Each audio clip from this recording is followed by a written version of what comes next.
Finally বন্ধু বান্ধৱীসকল আৰু দুদিনমানৰ পিছত ধান কাটিবলৈ হৈ যাব আমাৰ। সঁচাকৈ কৈছোঁ এইখিনি আমাৰ ধান আৰু এইখিনি ধান একো কৰা নাই ইয়াত, গম পাইছেনে? একো কৰা নাই।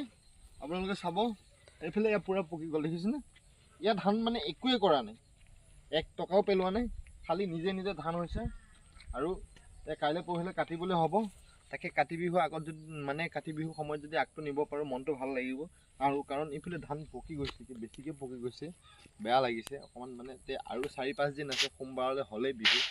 তাৰ আগত যদি লৈ যাব পাৰোঁ বেয়া লাগিব অকণমান মনটো। ইয়াতে চাকি তাকি জ্বলাই ধুনীয়াকৈ একদম কাতি বিহুৰ দিনাখন যদি আগটো নিব পাৰোঁ ভাল লাগিব। আৰু ইয়াত দেখিছে সঁচাকৈ কৈছোঁ, এইখিনি গোটেইখিনি সেই পুখুৰী আছে আগলৈকে, সেইটো পুখুৰী। বাকী এইখিনি খেতি নকৰোঁ বুলি পেলাই থৈছিলোঁ।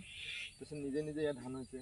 একে ৰিয়েলি কৈছোঁ, আপোনালোকে হয়তো বিশ্বাস নকৰিব পাৰে, কিমান ধুনীয়া ধান হৈছে। আগলৈ দেখুৱাই কিমান ধুনীয়া ধান হৈছে দেখিছে।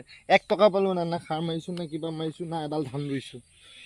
এইফালে দেখিছে কি ধুনীয়া হৈছে। খালি সেইফালে বাৰী কাৰণলৈ অকণমান বেয়া হৈছে, এইফালে অকণমান বাৰী কাৰণলৈ অকণমান বেয়া হৈছে, যিহেতু এইফালে লোকৰ বাৰী আছে, গছ গছনি নষ্ট কৰিছে।